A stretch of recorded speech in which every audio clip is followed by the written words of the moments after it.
Car దిగి కాంగ్రెస్ చేతిని అందుకుంటున్న వలస ఎమ్మెల్యేలకు హస్తం పార్టీలో పరిస్థితులు అనుకూలించడం లేదా?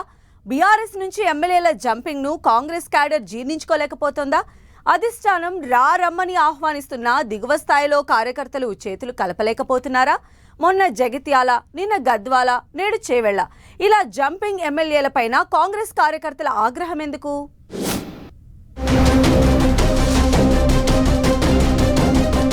బీఆర్ఎస్ నుంచి కాంగ్రెస్ లో చేరిన ఎమ్మెల్యేలకు హస్తం పార్టీలో ఎదురు దెబ్బలే తగులుతున్నాయని ప్రచారం జరుగుతోంది.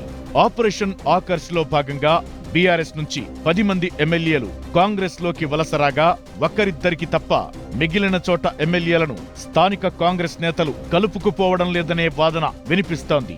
ఇలాంటి చోట వలస ఎమ్మెల్యేలతో స్థానిక నేతలకు సమన్వయం చేయాల్సిన పార్టీ ఆ పని చేయకపోవడంతో రాను రాను సమస్య జటిలం అవుతోందని అంటున్నారు. బుధవారం చేవెళ్ల ఎమ్మెల్యే కాళే యాదయ్యపై కాంగ్రెస్ కార్యకర్తలు కోడిగుడ్లతో దాడి చేయడాన్ని ఇందుకు ప్రధాన ఉదాహరణగా చెబుతున్నారు. బీఆర్ఎస్ నుంచి వచ్చిన వారిలో జగిత్యాల ఎమ్మెల్యే సంజయ్ కు ఎమ్మెల్సీ టి జీవన్ రెడ్డి వర్గం సహాయ నిరాకరణ చేస్తోంది. అదేవిధంగా గద్వాల ఎమ్మెల్యే బండ కృష్ణమోహన్ రెడ్డికి నియోజకవర్గ ఇన్ఛార్జి సరితతో పొసగడం లేదు. చేవెళ్లలోనూ పార్టీ ఇన్ఛార్జి భరత్తో ఎమ్మెల్యే యాదయ్య వర్గానికి గ్యాప్ కంటిన్యూ అవుతోంది. సీనియర్ నేత పోచారం శ్రీనివాసరెడ్డికి పార్టీ ఇన్ఛార్జి ఏనుగు రవీందర్ రెడ్డికి మధ్య రాజీ కుదరలేదని ప్రచారం జరుగుతోంది. ఇక ఖైరతాబాద్ లోనూ ఎమ్మెల్యే దానం నాగేందర్, ఇన్ఛార్జి విజయారెడ్డి వర్గాల మధ్య విభేదాలు కొనసాగుతున్నాయని చెబుతున్నారు. ఇలా ఒక్కరిద్దరు తప్పితే మిగిలిన ఎమ్మెల్యేలు అంతా పార్టీ ఇన్ఛార్జీలతో ఇబ్బందులు ఎదుర్కొంటుండడమే వలసలకు బ్రేక్ పడిందనే వాదన వినిపిస్తోంది. 26 మంది ఎమ్మెల్యేలను చేర్చుకుని బీఆర్ఎస్ కు ప్రతిపక్ష హోదా దక్కకుండా చేయాలని సీఎం రేవంత్ రెడ్డి ప్రయత్నిస్తుండగా ఆయన లక్ష్యానికి గండి కొట్టేలా పార్టీ ఇన్ఛార్జీలు ప్రవర్తిస్తున్నారనే విమర్శలు ఎదుర్కొంటున్నారు.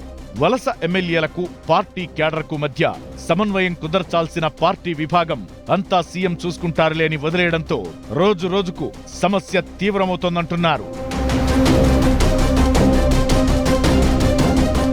ఇలాంటి సమస్యలను పార్టీ పరంగా పరిష్కరించాల్సి ఉన్నప్పటికీ పీసీసీ చీఫ్ గా సీఎం రేవంత్ రెడ్డి కొనసాగుతుండటం వల్ల ఆయన పార్టీ వ్యవహారాలపై ఫోకస్ చేయలేకపోతున్నారు.